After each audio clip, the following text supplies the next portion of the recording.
En este video explicaremos el ciclo diésel. Para ello mencionaré a los integrantes que son Cárdenas Tovar Luis Fernando, Herrera Valdeón Ricardo José, Guamán Martínez Yair y Zulca Bendezul Romy Viana. Y los docentes correspondientes al área de termodinámica son el ingeniero Hurtado Rengifo Pablo y el ingeniero Alribarrola Alfredo Díaz. Bueno, ahora les voy a hablar del ciclo diésel ideal. Antes de intentar un análisis más acertado de las transformaciones que ocurren en el interior de una máquina térmica que convierte la energía química del combustible en trabajo útil, es útil realizar una aproximación teórica considerando algunas simplificaciones que faciliten la comprensión básica de su funcionamiento. Para ello se representará el funcionamiento ideal de un motor diésel de 4 tiempos, considerando que el fluido es aire puro y que se comporta como un gas perfecto.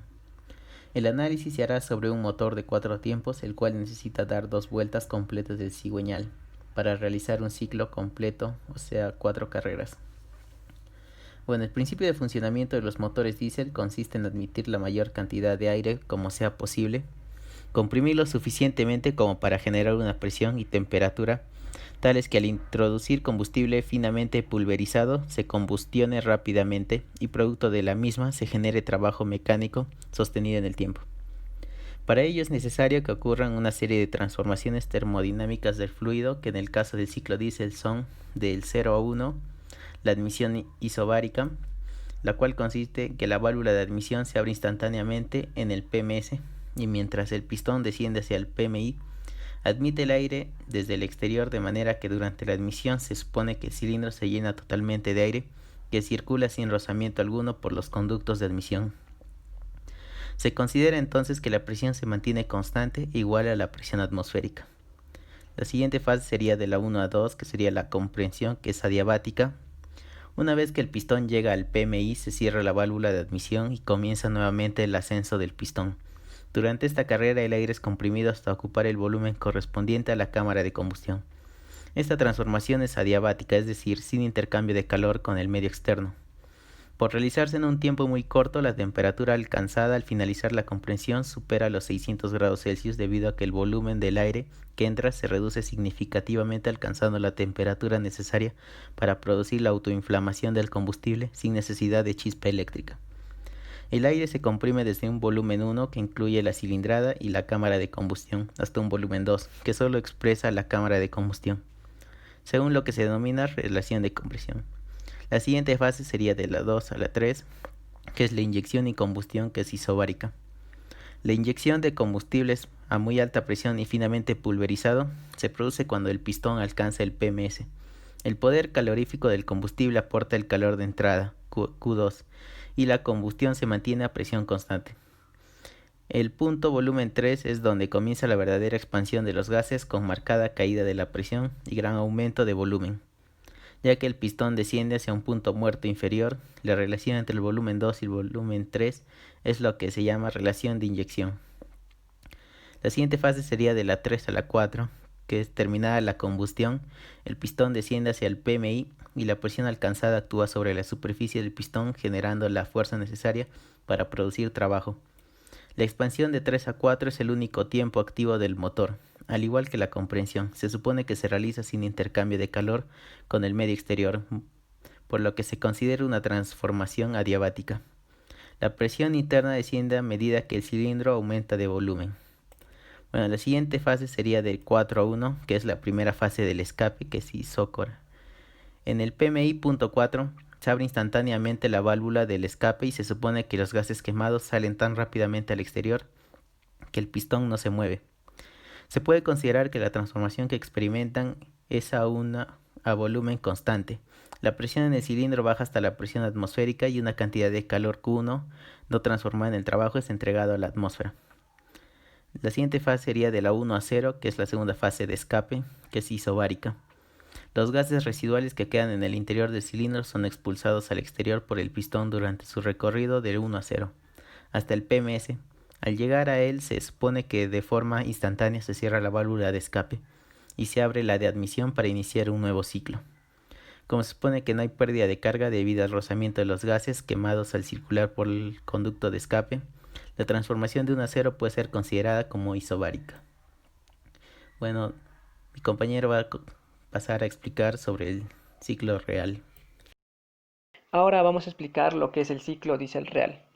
Como se puede apreciar en la imagen, encontramos una gráfica de presión-volumen con un ciclo ideal y un ciclo real.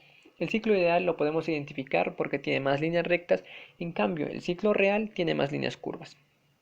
En primer punto, el ciclo ideal lo podemos identificar porque la presión es constante en el proceso de admisión y de escape, pero si hablamos de un ciclo real, este proceso varía un poco. Esto ocurre una parte ya que la combustión se lleva a cabo en un volumen constante y la presión constante. Como segundo punto, encontramos que el ciclo ideal durante la apertura y cierre de la válvula ocurre de manera instantánea, lo que en un ciclo real es difícil de recrearlo. Esta actividad tiene lugar en un tiempo determinado, por este motivo que la válvula de admisión y de escape se abre con anticipación, lo que genera una pérdida de trabajo. Como último punto, ya que esta es una opinión más lógica, la combustión no instantánea. Al momento de dibujar un ciclo diésel ideal, en la parte de la combustión lo hacemos de una forma isobárica, pero en la realidad el proceso de combustión dura un cierto tiempo. Continuando con la explicación, ahora realizaremos el análisis de las pérdidas que diferencian al ciclo ideal del real. Se presenta una gráfica presión-volumen, en donde podemos apreciar el ciclo ideal, y en el interior se aprecia el ciclo real de un funcionamiento de motor diésel. Se observa que existen diferencias en los valores tanto para las presiones y los volúmenes entre los ciclos ideal y real. En el proceso 01, donde se representa la admisión del aire, el cual en un ciclo ideal se produce a una presión constante, a presión atmosférica con un fluido, en este caso aire sin rozamiento. En el ciclo real, la admisión donde ingresa aire no se produce a presión constante, sino que se produce a una cierta disminución de presión, ya que presenta rozamiento debido a que el aire ingresa y está en contacto con las paredes del cilindro, por lo cual existe una pequeña fricción y una diferencia de velocidades desde el punto muerto superior hasta el punto muerto inferior. En los procesos 1, 2 y 3, 4, sabemos que en un ciclo ideal, tanto en la compresión como en la expansión, estas se consideran isentrópicas, por lo cual son adiabáticas, sin intercambio de calor entre el interior y el exterior. Pero en un ciclo real existe un sistema de refrigeración que evacúa el calor excedente para un mejor funcionamiento de nuestro motor diésel, donde se evidencia las pérdidas de calor en la gráfica representado por el área A desde un volumen 3 a un volumen 4. Otra diferencia con el ciclo real es que las pérdidas se presentan en la combustión. El proceso 2-3, la combustión no es instantánea, comparándola en un ciclo ideal en condiciones ideales. Es decir, existen pequeños intervalos, los famosos tiempos de retardo, donde el combustible pulverizado e inyectado a una presión alta genera así que requiera cierta cantidad de oxígeno para poder generar la combustión y después propagarse alrededor de todo el cilindro. Gracias al tiempo de retardo es que la inyección que se puede visualizar en la gráfica se forma una pendiente más pronunciada. Seguimos el camino y el pistón empieza a comprimir el aire y se empieza a inyectar el volumen de combustible, generando así un pico de presión de forma redondeada en la cima, como se puede visualizar en el proceso 2-3, expresando así un trabajo representado por el área B. Por otro lado, en el proceso 4.1, el cual es referente donde se abre la válvula de escape, no coincide con el punto muerto inferior, como se visualiza en la gráfica, ya que nuestro motor, al generar suficiente trabajo para no dañar nuestro motor, se considera beneficiario abrir la válvula de escape para así minimizar las pérdidas por el exceso de la presión, representado por un área C, por la apertura de la válvula de escape. Y finalmente en el proceso 1.0 observamos el escape debido al rozamiento representado por el aire. Se requiere una cierta energía para así poder extraer algunos gases, lo cual genera un área de trabajo. El área representado por la letra D, el cual es negativo, que va desde el punto muerto inferior hacia el punto muerto superior, más conocidas como las pérdidas por bombeo y pérdidas de carga. Pero al considerar el ciclo ideal, consideramos al aire sin un tipo de rozamiento, el cual este es despreciable. Bien, ahora podemos apreciar que tenemos un cuadro en donde se evidencie de manera más sintetizada cuáles vendrían a ser las pérdidas que diferencian al ciclo ideal del real, el cual está diferenciada en sus respectivos procesos desde la admisión hasta el escape del aire. Cuando hablamos de ciclo diésel, se puede decir que existen muchas aplicaciones de este en diversas áreas, logrando así resaltar que los motores diésel son comúnmente habituales en maquinarias, como también en transportadores pesados. Unos ejemplos claros de la aplicación del ciclo diésel en la vida cotidiana o real son los siguientes. Primero, máquina de 4 tiempos. Esto se aplica en cuanto a la agricultura. En este caso se encuentra dentro de los tractores o cosechadores. Se llama máquina de 4 tiempos o motor de 4 tiempos al motor de combustión interna alternativo, que precisa 4 carreras del pistón. En este caso da 2 vueltas completas del cigüeñal para que de esta manera pueda completar el ciclo termodinámico de combustión.